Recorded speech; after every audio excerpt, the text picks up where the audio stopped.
There's a significant jump in compensation when you go from a combined or individual 90% rating for your VA disability benefits up to that 100% rating.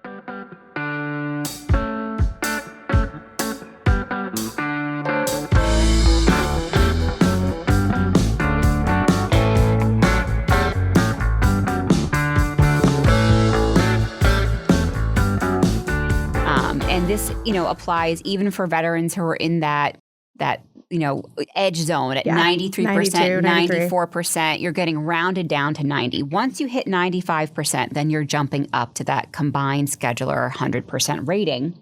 And so we're going to explore benefits that are available to totally disabled veterans. We're also going to discuss some strategies for getting to 100%. So if you believe you qualify and you just can't seem to get the rating, we're going to talk about some ways that you might be able to finally get there. Yeah. So like you said, there is a significant bump going from 90 to 100. And just to put it in perspective, the difference between a 90% rating and a 100% rating is about $1,600 a month for a single veteran. And compare that to the difference between 80 and 90%, that's only about $250 difference. So that's why so many veterans are so eager to get to that 100% rating, because it can be a life-changing amount of compensation. And so in addition to that monetary benefit, you get a bunch of other things when you're 100% rating. You get priority group 1 for VA healthcare. So that means no copays, full coverage for all healthcare. And that includes dental, vision, hearing, mental health, and prescription medication coverage, as well as priority nursing home access when that's necessary. In addition to healthcare, you also are entitled to a waiver of VA home loan lending fees, which is great. You're also, when you get a 100% rating, it's possible that that makes it easier to get you up to even a higher percent of monthly compensation, which we call special monthly compensation. And we have a lot of videos about SMC is how we refer to it. So there's one way to get SMC, which is if you get a 100% rating for a single disability, and then your other combined ratings for your other service-connected disabilities add up to 60%. So it's not an automatic thing. Sometimes veterans think, I'm at 100% rating, I should also get SMC. You have to sort of do the VA math a little bit and see what your 100% rating is for. Is it for the combined disabilities? Because that might not necessarily get you SMC. But if it's for a single disability and you have other disabilities that add up to 60, then you should definitely consider looking into SMC. VA should give it to you, but we know that sometimes you have to nudge VA a little. Right. Yeah. They're usually pretty good about SMC, I would say, if it's, straightforward and not something that it's just mathematically you qualify for SMC. They're usually pretty good about just granting that to you at the regional office level. But always take a look at your ratings to see what you might be eligible for. Yeah. And then a few other additional benefits. So some states have discounted hunting and fishing licenses for 100% rated disabilities. Commissary and exchange access on military bases, and then finally survivor benefits. So dependency and indemnity compensation, what we call DIC. If you are a veteran who's been rated at 100% for 10 years prior to your death, your survivors could be entitled to DIC benefits. That's right. And so there's also some additional benefits if that 100% is permanent in total. And I know we talk a lot about that. We get a lot of phone calls from potential clients and current clients who are really focused on that P&T designation. And while we generally try to explain that that doesn't really change your monthly compensation, there are a few benefits that flow from that P&T designation. And so here are just a few that are available. First is CHAMP VA health coverage for your spouse and dependents, which is huge. Yeah. So not only are you going to have that priority 1 healthcare, but now you have coverage for your spouse and dependent children. Educational benefits for your children too, including DEA, the Fry Scholarship, and some VOC rehab counseling is available. There's additional state level benefits. There's a lot of property tax exemptions in various states, which is critical to a lot of folks. There can be free college tuition at state institutions and universities, more hunting, fishing, those types of passes, and homestead exemptions, things like that. One other interesting benefit that, I didn't really know about until I got into this space is something called Space Aid Travel, where you can fly on DoD, Department of Defense aircraft at no cost, occupying empty seats on military aircraft. looking a little bit into this, it doesn't sound as breezy as it might seem. I think it requires some legwork, but still a really cool way to travel around the world if you so choose to participate in that. And then finally, you can also get the commissary and exchange privileges, not only for yourself, but also for your dependents and spouse. Yeah. So there's obviously a lot of really good benefits to getting 100%. And I think what's frustrating for a lot of veterans with multiple disabilities is how hard it can be to get to that 100% rating. Right. As we said, there's a huge benefit to getting there. And one challenge to getting from a 90, a 92, a 93, a 94 up to 100 is that VA math, because I think a lot of veterans think, oh, I'm at 90%. I got something rated at 10% or even 20%. That should add up to 100 or 110. Like there should be no problem getting me to 100% rating. But that's unfortunately not how VA math works. So essentially, VA uses this formula to combine ratings. And with each additional rating, the impact is a little bit less every time.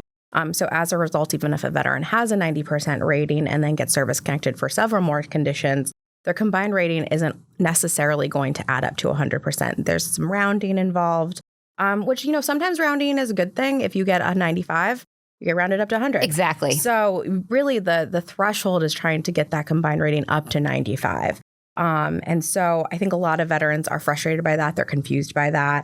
And they maybe don't see the light at the end of the tunnel for getting to that 100% rating. That's right. So, if you have a high rating already and you think you should qualify for that total disability rating, here's some topics for consideration. So remember, anytime you file for an increase or an additional disability benefit, there is a small chance of reevaluation in that VA might decide one of your service-connected disabilities has improved and propose to reduce you. There are ways to combat that, and we have lots of video content on that. So I wouldn't say don't do it because you're worried about that, but just know it's a possibility and be prepared for the potential event. So one way you can see if, this is going to make an impact, if I file for sinusitis, I have it, but I wasn't really too worried about it, but is this going to help me get to that 100%? You can use our VA disability calculator or any VA disability calculator to see what an additional 30% will do, an additional 40%. What is it that you need to get yourself to that combined 100% rating? You can also educate yourself about, what the rating criteria are for different disability benefits.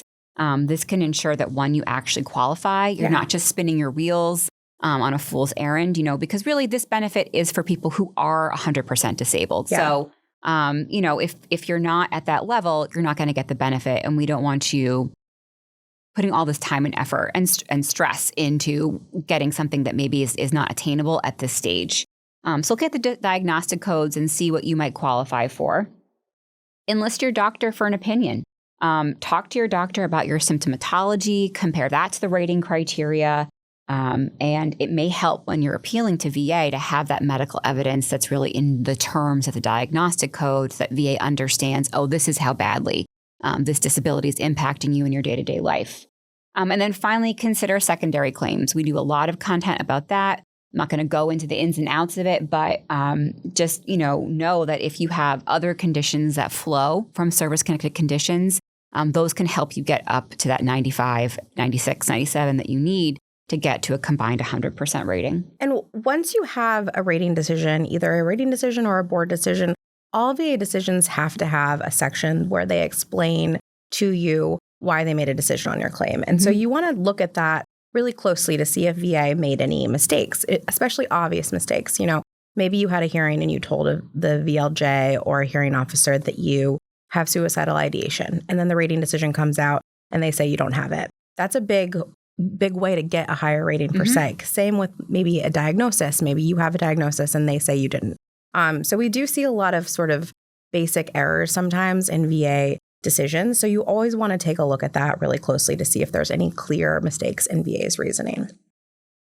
Next, you want to think about applying for TDIU. We have a ton of videos on TDIU.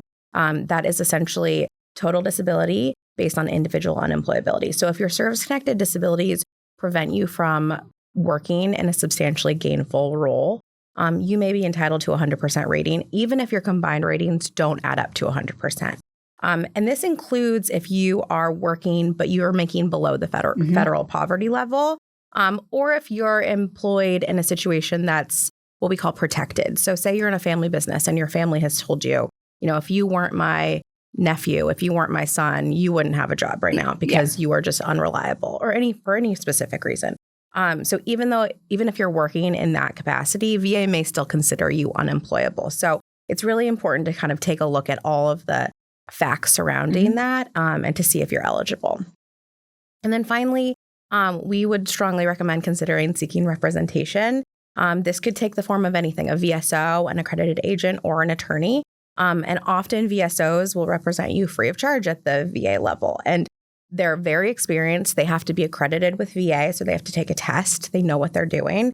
And they can really give you a realistic assessment of your eligibility for TDIU or for service connection or a higher rating, and help you make those arguments to VA to really put you in the best position possible. Absolutely.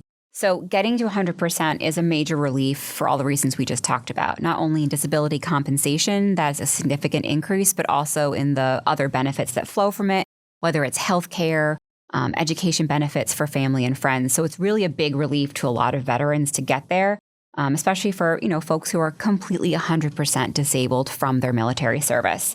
So don't stop fighting if you think you deserve these benefits, and let us know if we can help.